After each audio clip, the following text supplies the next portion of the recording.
just before you do DMT, there's this funny kind of impression in the room, almost as though there is backwash from the event about to happen. You're caught in the psychic field of this event, and everything is moving faster and faster. This is like the Q phenomenon. And then you take the hit, and it's building up in your body, and your heart is pounding and everything, and then you break through to this place, and what it's like is, the first impression is of the first impression is of the sound of cellophane being crumpled. That crackling sound as if someone had just taken a bread wrapper. Yeah. Crackle that cellophane for us. It sounds like your body has just been wadded up and thrown into a corner, and now you're a radio signal, approximately 4 light seconds in diameter, spreading out through an alien universe. And the next impression is of a cheer. It's hurrah, welcome, welcome. And it's them, and they're waiting, and they can hardly wait. I mean, there's a moment when they're not on me, just a moment, and then they say, "You're here, we're glad to see you, why did you stay away so long?" And then they come toward me, and the main thing for me in the DMT thing is to struggle not to go into shock of wonder, basically. I mean, because there is a tendency, a strong tendency, and for the first few trips, I couldn't conquer it. I was a victim of it. I mean, I just go into this. And I would say, heart, okay. Breathing, okay. But I'm looking, and I can't believe my eyes, because I'm in some kind of domed place. And the impression, don't ask me why, but the impression is of being underground, even though it's a huge vaulted space and highly colored. And then, but what is, of course, riveting my attention are these beings. And they're small, and they're like, I've described them as machine elves. They seem partially machine-like and partially elf-like.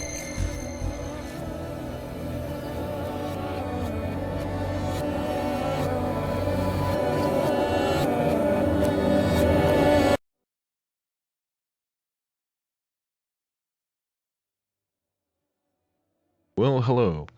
I know I cover a lot of topics that are, even for a channel that gets into things like flat earth and cosmology and conspiracies and all that, and I know sometimes I even include visuals that some people find questionable or even offensive or just disturbing, and if I've already been pushing the bar in that regard, then this video might just push it farther than ever before. But I don't know how else to do it, because it's all about visuals on this one.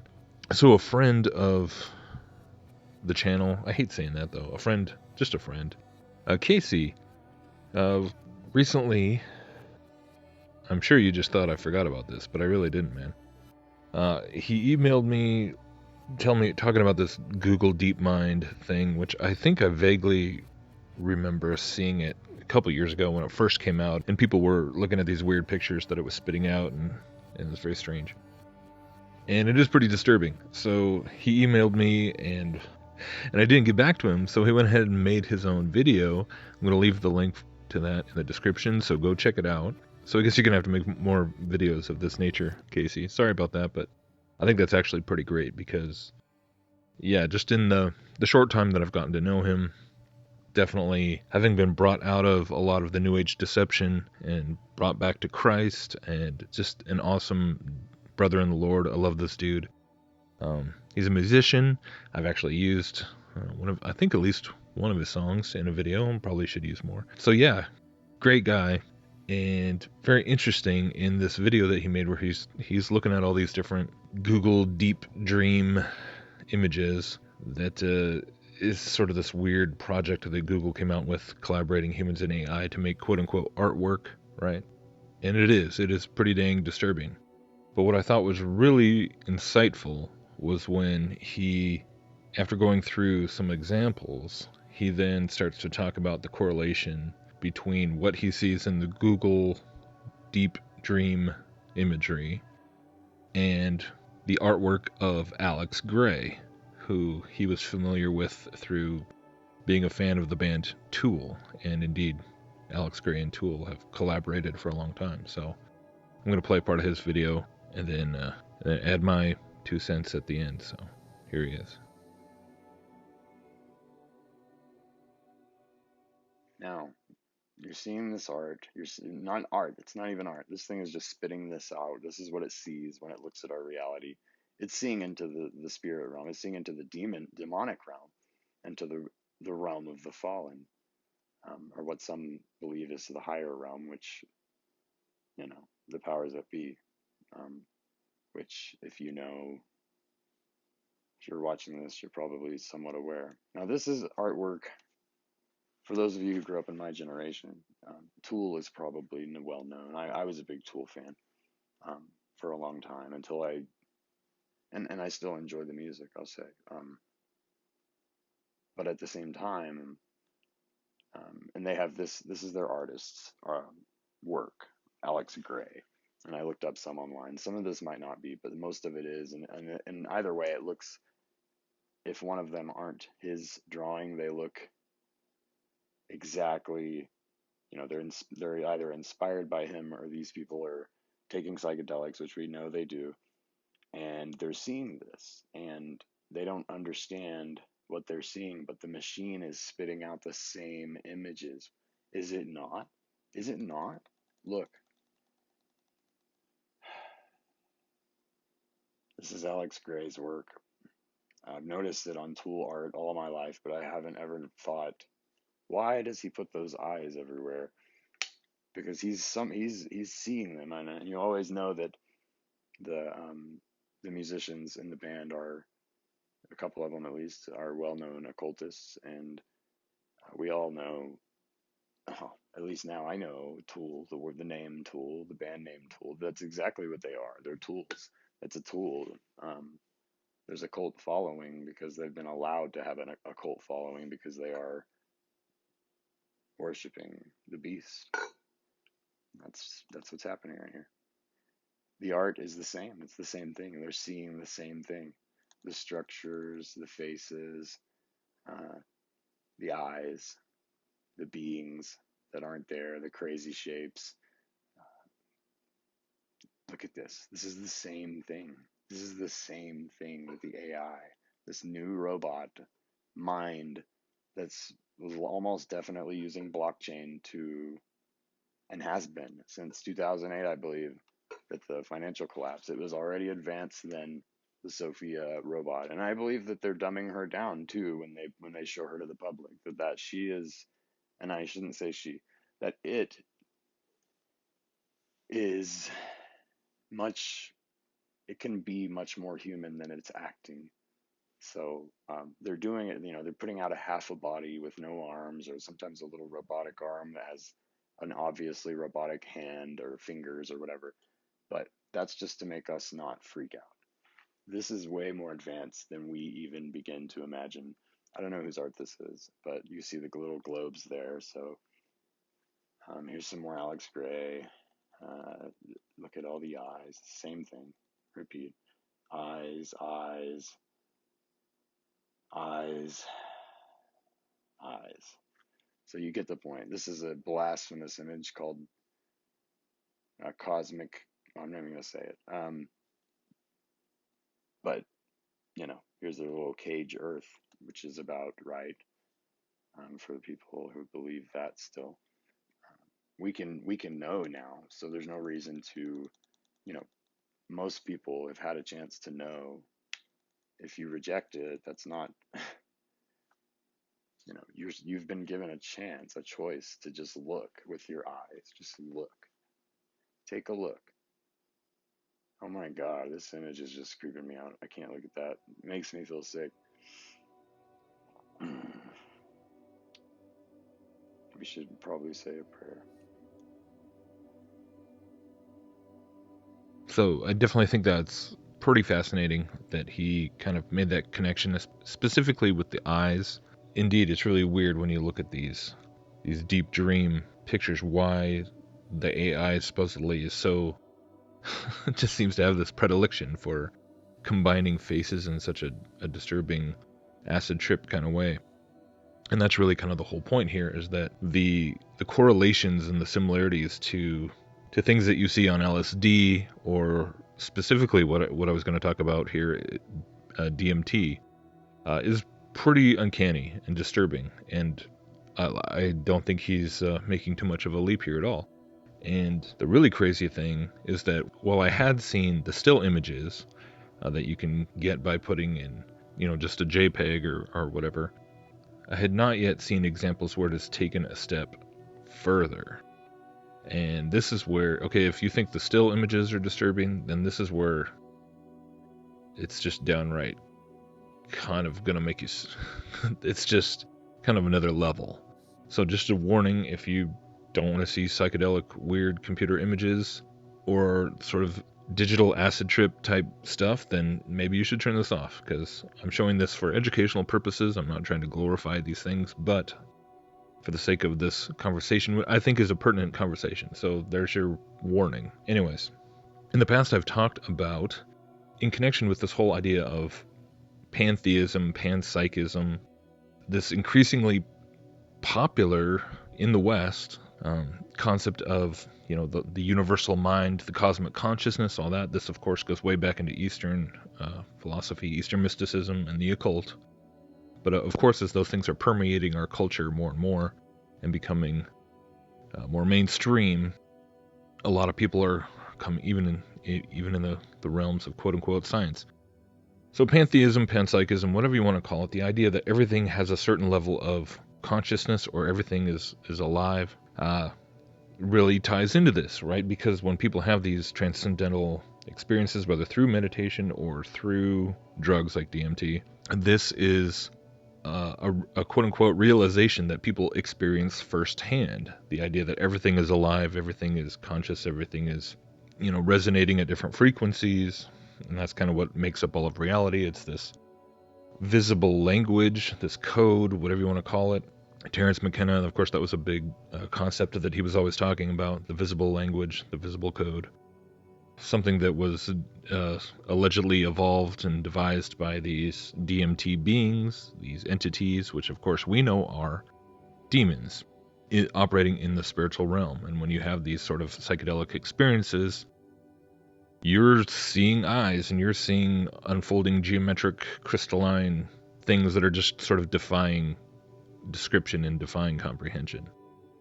But this is what is so crazy with the increase of things like with computational power, with virtual reality, and with artificial intelligence, is all these things just keep kind of combining and progressing.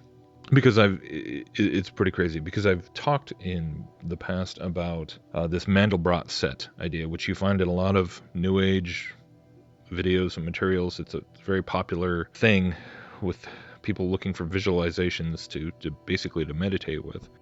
Is this computer animation of the Mandelbrot set, which just keeps going and going and going down into infinity with all these crazy patterns. And so it starts, the original was like a two-dimensional animation, the Mandelbrot zoom, and then of course there are 3D now, like the Mandel bulb, or whatever people want to call them, a three-dimensional sort of Mandelbrot, where you can, it's like, these constantly morphing and evolving alien worlds. And again, it's something that I think appeals to people for its sort of meditative qualities. And this hurts your eyes. I feel you.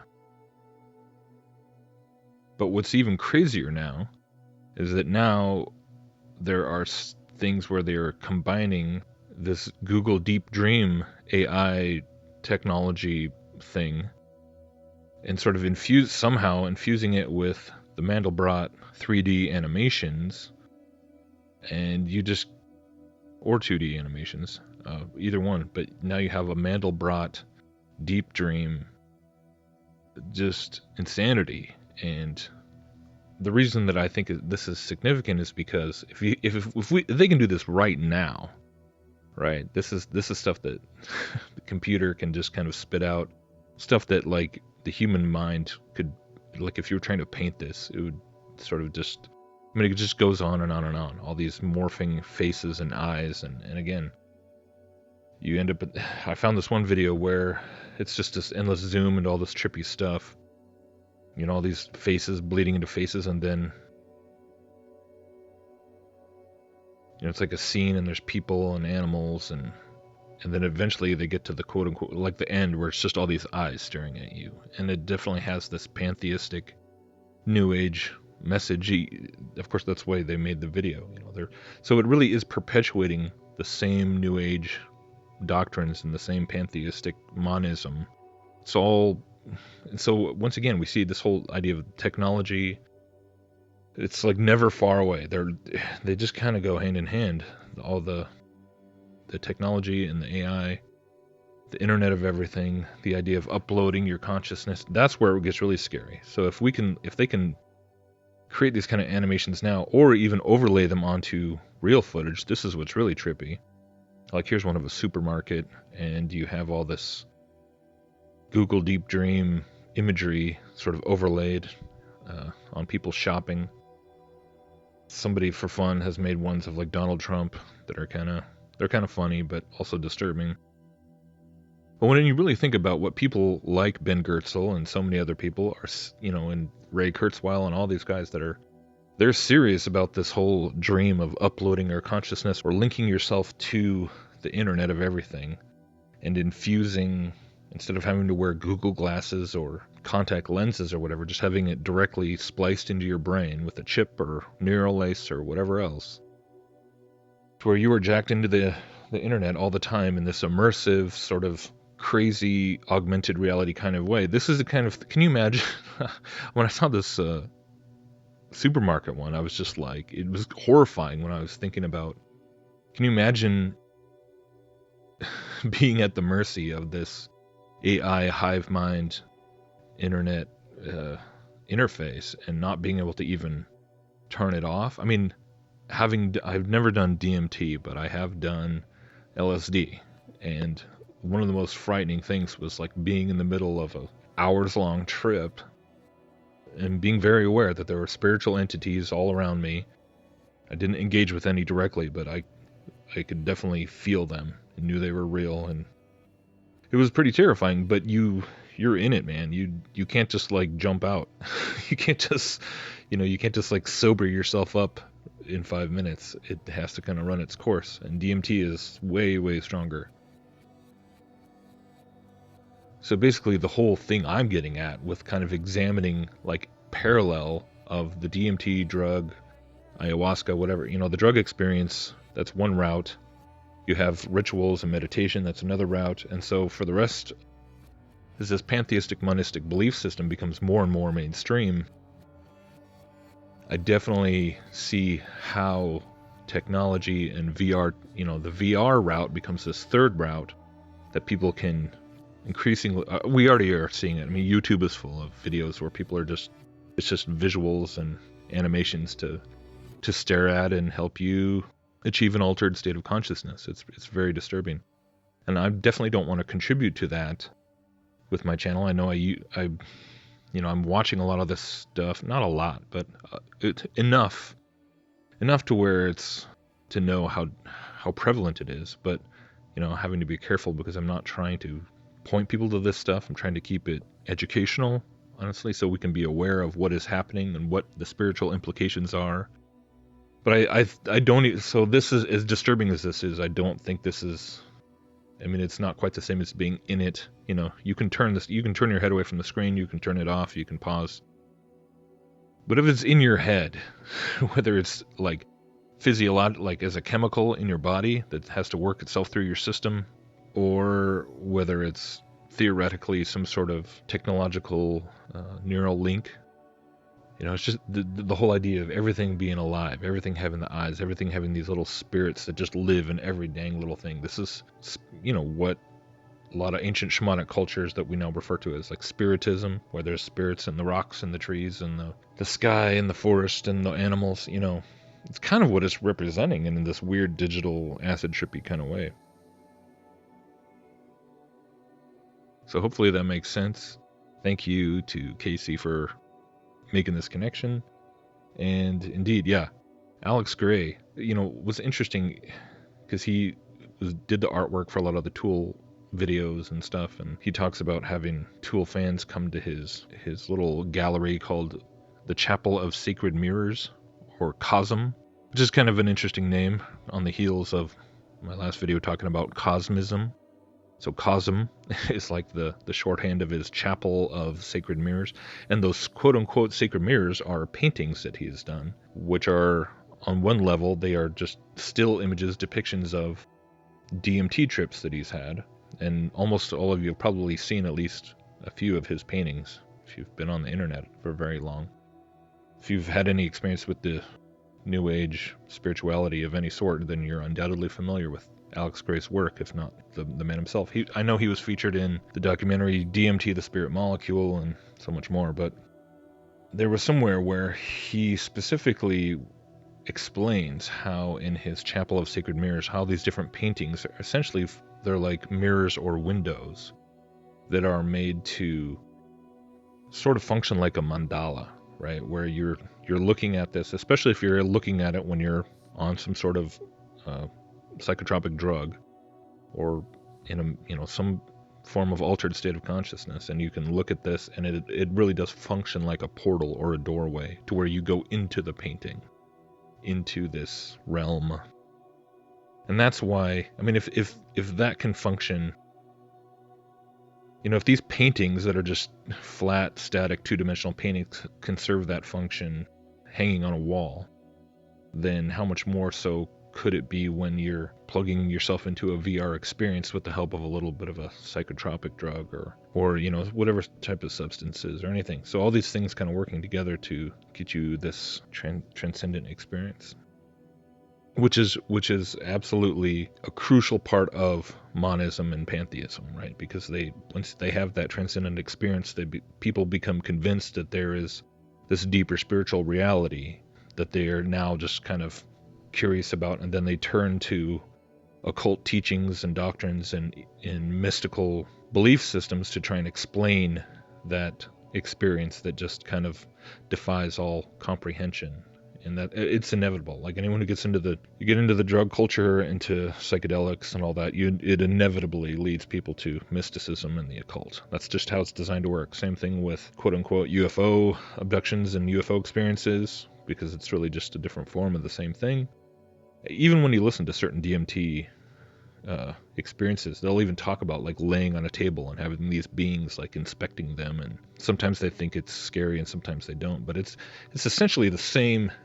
It's almost like the same description of the people that find themselves on a quote unquote ship or in a room, but maybe all the funky visuals are different, whatever. But I think the whole thing of what's interesting about comparing different spiritual or paranormal metaphysical experiences with the idea of a VR it's kind of instructive with like the VR analogy, because I really do think that's essentially what is actually happening, how it really works in the spiritual realm, where it really is like a VR experience, just without the wires, if that makes sense.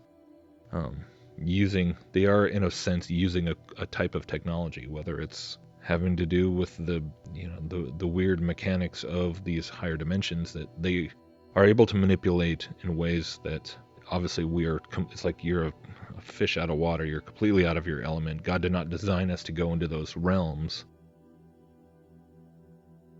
And that's why they're always trying to get us to go there one way or another. And so I feel like this really is sort of, we're getting frighteningly close to the stage where then that can be more and more people can be introduced to various forms of psychedelic and transcendent experience through technology, through VR. And definitely something that I think we need to have more and more discernment and just to be praying against this, and to be just to be ready to engage with and share with people that you know and your families and friends and people you meet wherever, just to have meaningful discussions with and help other people not get sucked into this or not become deceived by this wave of occult thinking that is just capturing the entire human race. I mean, we are just, it's like we're going over the cliff, man, in terms of spiritual deception. And I think most of you already know that. It's nothing new, but that's why we're talking about all this stuff, is because it's not just some tiny fringy weird thing anymore. This is becoming the norm. This is becoming the dominant belief, spiritual belief system. So that's why people need Jesus more than ever. So thanks for listening. Thank you, Casey. Talk to you guys later.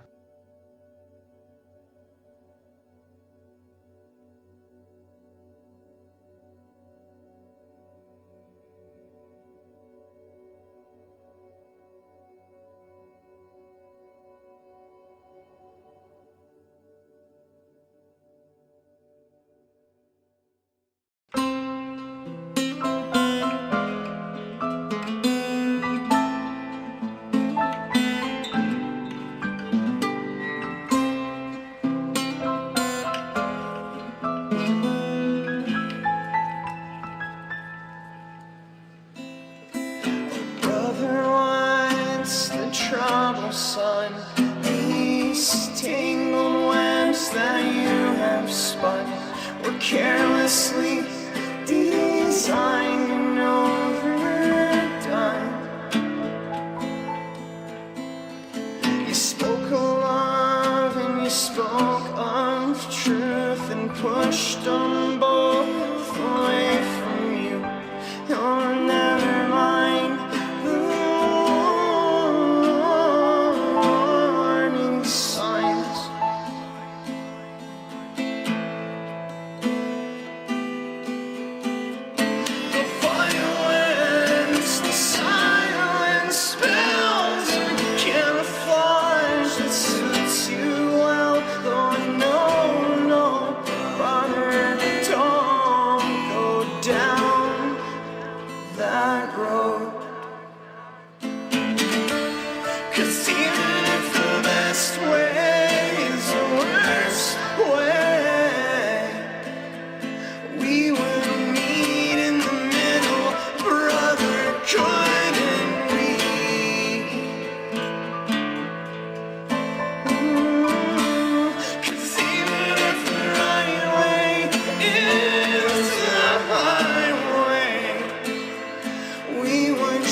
Thought I knew what you'd done, thought I'd been where you'll be. Oh, thoughtless I be. 'Cause even if the best way is the worst way, we would meet in the middle, brother. Couldn't we?